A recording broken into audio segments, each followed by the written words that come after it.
In the summer of 1587, a small English colony vanished without a trace. No screams, no struggle, no survivors.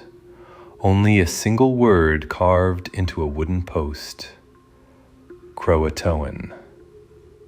What began as England's dream of a new world became one of history's darkest enigmas. This is the story of the Lost Colony of Roanoke. The year was 1587. England was hungry for empire. Spain ruled the seas, her ships fat with New World gold, and Queen Elizabeth I, fierce, brilliant, ruthless, wanted her own mark across the ocean.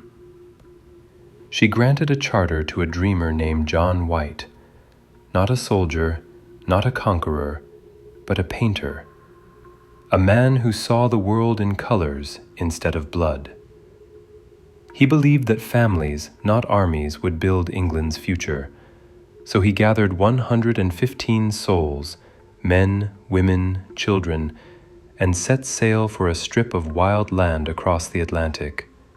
They called it Virginia, but their new home would be a small island just off the coast of what we now call North Carolina, Roanoke.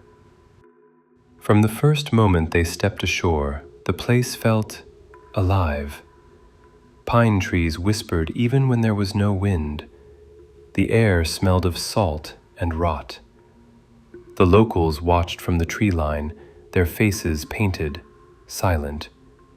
Still, hope burned bright. They built wooden houses along the sand dunes, raised a fort, and tilled the soil. The women sang as they worked. Children laughed, chasing gulls through the shallows. And in August, a miracle. White's daughter, Eleanor Dare, gave birth to a baby girl, Virginia Dare, the first English child born in the New World. The colonists wept with joy. They believed they were chosen. But the wilderness has a way of turning hope into hunger. The land was stingy. Salt ruined the crops. The ocean swallowed their fish traps, and soon their joy turned to fear. One by one, the tribes who had once traded with them vanished into the forest. Tension hung like smoke. At night, the settlers saw flickers of fire in the distance, eyes watching from beyond the trees. Rumors spread that the spirits of the island were restless, that something beneath the ground did not want them here. By midsummer, the food was gone. White called a meeting in the fort. Voices shouted, children cried, and in the end, there was only one choice. He would return to England, fetch supplies, and come back within months. Before he left, he carved a promise into a tree: "I shall return." The colonists stood on the beach as his ship disappeared beyond the surf. Their voices faded, and the island grew quiet again. Back in England, war swallowed everything. Spain's armada was coming, and every ship was seized for battle. White begged for passage, but no one listened. For 3 long years he waited, his daughter's face haunting every dream. When the war finally ended, he set sail again, across gray seas and broken weather. Storms tore the sails, men whispered that God had cursed the voyage. Still, he pressed on. Then, one morning, the mist lifted, and Roanoke lay before them, silent, empty. They went ashore. The fort was gone. Grass grew through the cracks of wooden floors. No bodies, no bones, no graves. And then, the word: CROATOAN, carved deep, precise, fresh. White's heart slammed in his chest. He knew what it meant. They had moved south to CROATOAN Island, home of a friendly tribe. But before he could search, the weather turned. The wind rose like a living thing. Thunder rolled across the sea. A hurricane slammed the coast, tearing the ship from its moorings. When the storm passed, they were far from land, sails in tatters. The captain refused to return. John White stared into the black water and whispered his daughter's name. He never saw Roanoke again. Word of the vanished colony spread through England like plague. 115 people gone. No wreckage, no message, only that single word carved into wood. Historians searched for reason. Some said the settlers joined the CROATOAN tribe, that they lived on, hidden in plain sight. Centuries later, artifacts were found on Hatteras Island. English tools, a broken slate, fragments of pottery mixed with native relics. Proof, maybe, that the colony survived. But if they lived, why erase Roanoke entirely? Why no letters, no sightings?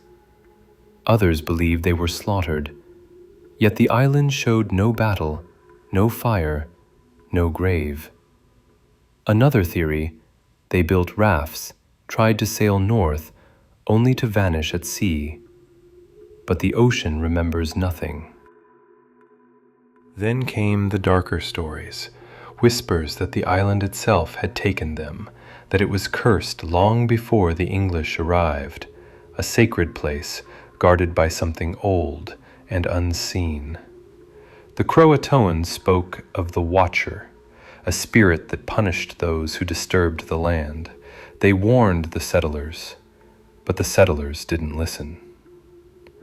One legend says the ground there never accepted the English, that the trees grew twisted from their bones, that the earth swallowed them whole.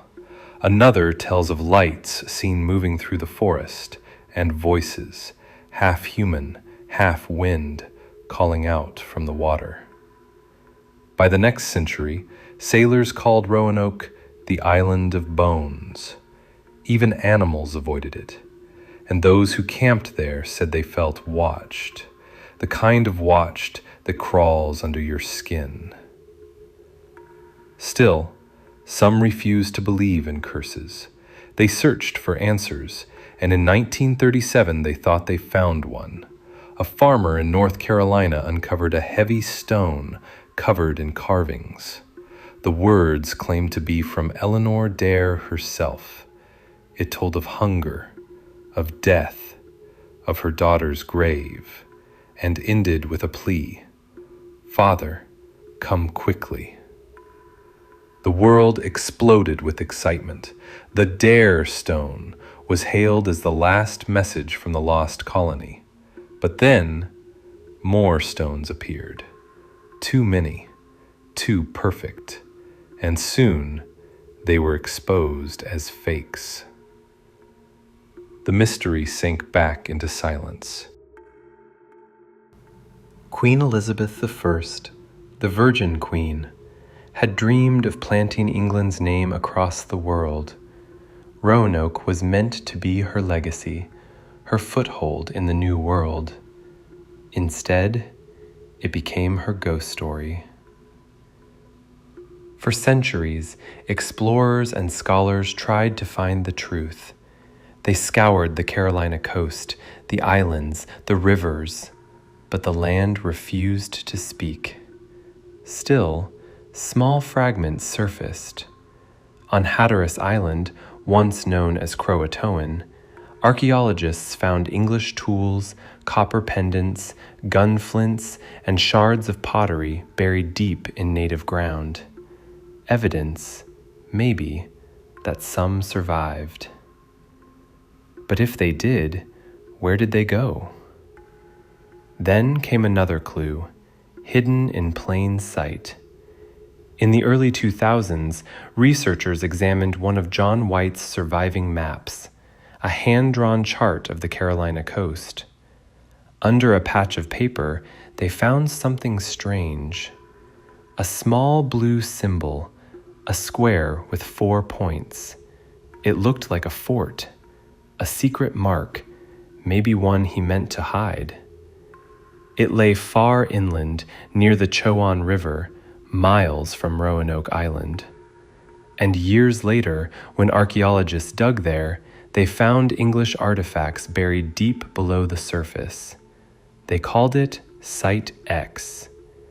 No one knows what it truly was, a new settlement, a refuge, or the final camp of the last survivors, too weak to write their story. The discoveries stopped as suddenly as they began. No bones, no graves, no answers. And through it all, the legends grew darker. The CROATOAN people spoke of dreams, visions of pale figures wandering the shore, their mouths open in silent screams. Fishermen claimed to see strange lights hovering over the water. Some nights, the trees along the beach glowed faintly, as if lit from beneath. One legend said that a sickness came to the colony, a fever that turned the skin gray, the eyes hollow, and drove people into the forest, whispering nonsense. Another said they made a pact with something ancient, something that lived in the woods long before man set foot there.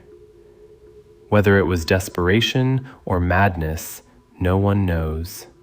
But one thing is certain: Roanoke never gave them back.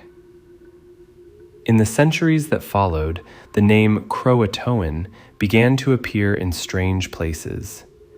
In 1849, the writer Edgar Allan Poe was found delirious on the streets of Baltimore, days before his death. In his final moments, witnesses said he kept muttering a single word: CROATOAN. In the 1890s, a ship called the Carroll A. Deering was found abandoned off Cape Hatteras. Its crew had vanished. Inside, carved into a beam, investigators found one word scratched into the wood: CROATOAN. And in 1937, the year of the Dare Stone, a famous pilot disappeared during a test flight near the same region. The only thing found in his logbook was that word. Coincidence, perhaps, or maybe Roanoke never truly died. Modern historians dismiss the legends, calling them superstition, coincidence, folklore. But even now, when you step foot on the island, the air feels different. Thick, heavy, like something is still holding its breath. Archaeologists describe strange experiences during digs: tools missing, compasses spinning, radio signals lost. One man claimed to hear voices in the trees at night, faint, childlike laughter carried on the wind. He quit the next morning. Others said they saw footprints in the sand, bare feet, too small, too fresh to belong to anyone alive. Whether it's ghosts, coincidence, or something beyond reason, the island seems to resist being understood. And maybe that's the point.